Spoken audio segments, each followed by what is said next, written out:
Michael, just your thoughts on what's happened over the last 5 days or so. It's been quite manic. Games have come thick and fast. Mickey's gone. How are you at the moment with how everything has gone? To be honest, I'm fine. I mean, I've obviously, managed a long time now, and I've faced sort of various situations and scenarios. I had to deal with a lot of difficult situations along the way at various clubs, and this is no different. And for me, I have to just make sure that this is just a small sort of period apart that we have to negotiate and come through and sort of be stronger at the back end of it. You talked on Saturday about dealing with baggage from the end of last season. Can you just tell us a bit more about what you mean by that? Well, just the obvious, really. I mean, obviously it's one of them where you want and hope that there's not a hangover in terms of whether players have been at a football club a sustained period of time and what they've experienced during that sustained period of time, and you bring new players in to hopefully probably be the overriding sort of feeling, and them to be the ones that can sort of not have that baggage and sort of look forward. And I just think that there's possibly sort of one in the two in the group that, believe it or not, need my help more than anything. And that might be that there's a change needed, but it might be that they need to be left out for a little period just to sort of reassess. Or it might be that they need a good old sort of fashioned like rollicking and telling that a few home truths and what needs to be said. So I'd like to think over the last sort of 48 hours I've done a mixture of that, and that'll continue obviously up until the 2nd of September, because there'll be a lot of sort of moving parts between now and the window closing. And the one thing's for sure as well, obviously the games are still coming thick and fast in that period of time, so we have to make sure that we're fully prepared for the games, but I also have to think what beyond the 2nd of September looks like as well. Yeah, you're very busy on and off the field at the moment. Regarding ins and outs, where are you at? So obviously there'll be definitely a couple of players sort of moving on before the 2nd of September. We're speaking to the players on a daily basis who it's clear from a message point of view, from my point of view, that they're not going to play as many minutes as they probably would like, if any at all. And sometimes people can see that as I don't know, maybe not right or threatening, but it's business. And I think the honest you are with players, the more you get from them, the more response you get from them. And there's a couple of players in the group that I've had to be really, really honest with and make them aware that their minutes are going to be, very minimal, if not at all. But at the same time, flip that into a positive, that there'll be new faces coming into the building to try and sort of reignite a little bit of energy. I think there's certain profiles of players out there that we clearly need to help us that are different than we've got already. So whether that be athleticism, pace, strength, obviously they're all three sort of ingredients and qualities that we're certainly looking for. Do you think in the squad at the moment you've got enough goals across the whole team? Well, I think the first sort of 3 league games and cup game suggests that we haven't. I think that's clear to see. I'm not an idiot. So one, you can work as hard as you want on the training field to try and improve that, and hopefully that'll be the case, and sort of create different scenarios for the players, and that'll never stop happening. But at the same time, I won't be doing my job if I wasn't sort of being diligent and making sure that if players become available and loans and permanents become available that can make us better and get players better players in, then I'll try and do that.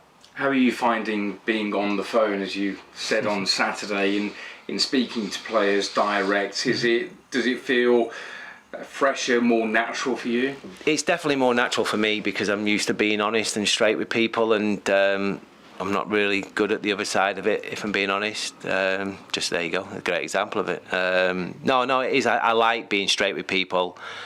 I'm happy having difficult conversations with people, and that's, I won't say a problem with some people, but I think it's definitely something that can be, like, certain people can avoid at times. But I genuinely believe over my career, the more honest I've been with people, even when I've had to give them bad news, I think you end up getting far more respect. Because once they got rid of that disappointment, they understand it's coming from a good place, and it's coming from a place that you want it to work for both parties. Yeah. In the news in the last couple of days, it's come out about potentially a new buyer heading towards exclusivity. What do you know about that, and how do you feel about that? Yeah, I mean, all I do know is obviously that it's probably similar to you guys, that there is discussions going on, and so far they've been quite positive ones. So, from my point of view, I'm not really thinking too much about it, if I'm being honest. I've got other far, serious issues that I need to deal with, and games coming thick and fast to worry too much about it. But like you guys, I think, a lot of the signals seem quite positive, so let's hope that's the case. Is it something you think will happen in time for you to maybe spend some money in the transfer window, or is that very unlikely? The honest answer is I'm not sure. I don't know. I'd be delighted if it does.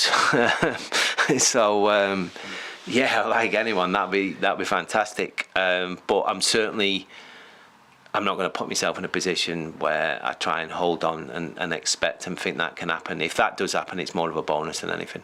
Yeah, and you haven't met these people or know who they are? No, I mean, obviously I've met certain groups of people, whether it be at the stadium and the training grounds in the 4 or 5 months since I've been at the club, but nothing more than a handshake and say, hello, I'm the manager. Yeah. Well, yes, absolutely. Notts County then, haven't got off to the best of starts, a tough place to go to. Positives in the first half on Saturday for yourselves. How do you get that 90-minute performance?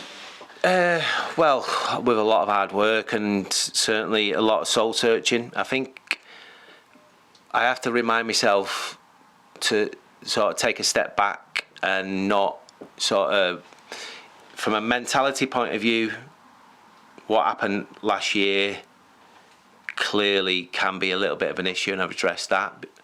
What I've got to try and do is make sure that from an ability and sort of tactical point of view, it ends up being very different. So for me, I want the performances to be better. And then I think if the performances do get better, then obviously we give ourselves a better chance of winning the games. Clearly, winning a game will settle any club, and there's a few sort of clubs up and down the country that I'll be thinking exactly the same thing. So I think once we get that sort of first win, it will settle everyone down. But ultimately, I think as a manager, you can try and control obviously the performances as best you possibly can. The one thing sometimes you can't control is the result, because the players are the ones who have got to go and get that result for you. So we're working really hard on things that can certainly help us perform better, with less stress, less anxiety, less negativity in terms of playing the ball forward instead of playing square and back, etc. So all them things we've spoke about. Hopefully that'll come out tomorrow.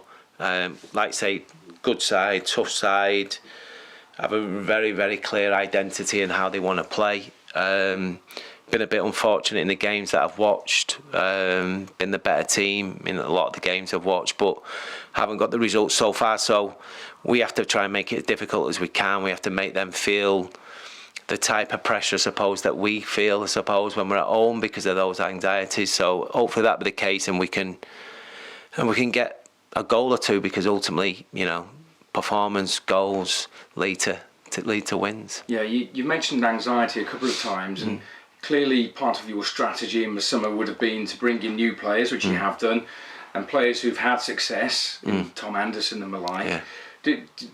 Have you been surprised then maybe from the players that were here before that there is still an anxiety which has kind of spread through the squad?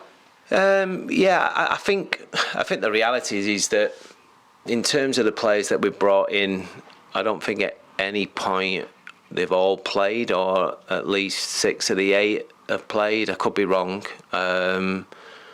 So there's always been an element of, last year in us a little bit. I was hoping that, and I still think will be the case, that the players that we bring in are strong enough characters to sort of get us over that hurdle and start looking forward and being positive. I still think that will be the case, but it's just taken a little bit longer than we expected. Have you been hamstrung a bit by what's happened before you came in? So players put on longer contracts maybe than you would have done had you been here before? I mean, listen, it'll be easy. It is easy if you say that. Of course, I'm going to say that, but I don't want to sort of use that as an excuse. I'm not one for excuses. I know that we need to be miles better, and I have to find a way of making sure that players are miles better. Clearly, it's not helped what's gone on in the past. And we want to do something about that. We want to make that better and make it better for everybody.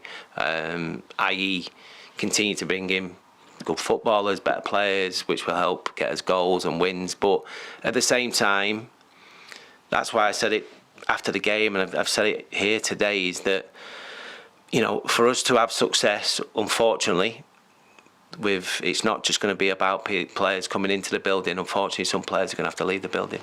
Yeah, just last couple. Is this one of your biggest challenges as a manager or head coach in terms of your managerial career? It's definitely up there, because there's obviously a lot of stuff going off the pitch with the potential sale of the football club. And there's a lot, everyone talks about that. Don't matter if I'm going for a bite to eat in town or whatever it may be. A lot of people want to ask me about that question, rather than, why did we defend that certain situation better, or we could have done better there. So that's an issue. But at the same time, I do quite like the thought of the challenge, because the prize at the end of it's much bigger. It's much more satisfying when you get something like this type of role and job right than it is just going into a normal job where you've got everything done for you and everything's in place and everything's hunky-dory. There is a burning desire inside me to get this right, because I've seen what it looks like when you do get it right. And yeah, I just hope that, I get the opportunity to do that.